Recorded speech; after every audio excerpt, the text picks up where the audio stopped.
Bugün Səhiyyə Naziri Mixail Sarcveladze brifinq keçirdi. Nazir sosial cəhətdən həssas ailələrin vahid məlumat bazası ilə bağlı dəyişikliklərdən danışdı. Onun sözlərinə görə Nazirliyin Sosial Xidmət Agentliyi publik hüquqi şəxsi məlumat bazasında qeydiyyatdan keçmiş ailələrin yoxlanması üçün aktiv prosesə başlayır.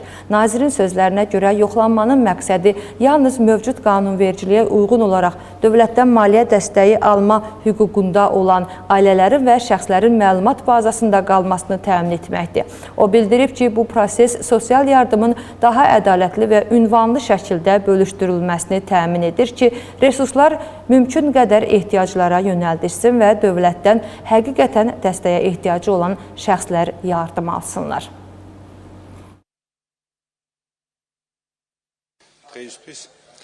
Fakt budur ki, sosial cəhətdən həssas ailələrin vahid məlumat bazası ölkənin son illərdə əldə etdiyi tanınmış iqtisadi uğurlara uyğun deyildi.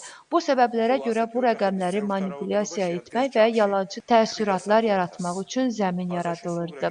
Siyasi spekulyasiyalara son qoymağın vaxtıdır. Bu məqsədlə Nazirliyin ictimai hüquqi şəxs olan Sosial Xidmət Agentliyi məlumat bazasında qeydiyyatdan keçmiş əhalinin yoxlanmasının aktiv mərhələsinə başlayır. Məqsədimiz dövlətdən maliyyə yardımı almaq hüququ olan insanları məlumat bazasında saxlamaqdır. Mən də internet, Facebookda oxudum.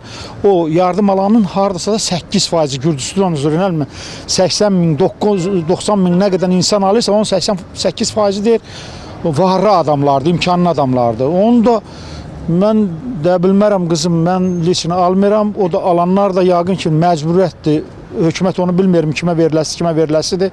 Onu məcburən kasıb yaşayan insanlara verirlər. Onu da mən də məsəl üçün bilirəm, qonumda, qonşumda alanlar imkansız adamlardır. Ailəsi çoxdur, külfəti, yeri yoxdur, malı qarası yoxdur. Belə adamlar da alanlar, vallahi mən ayrı cür analiz edə bilmirəm onu. İmkanı olmayan, dolanışa tapmayan almalıdır. Ya imkanlı adam niyə alsın ki? Gəliri var da.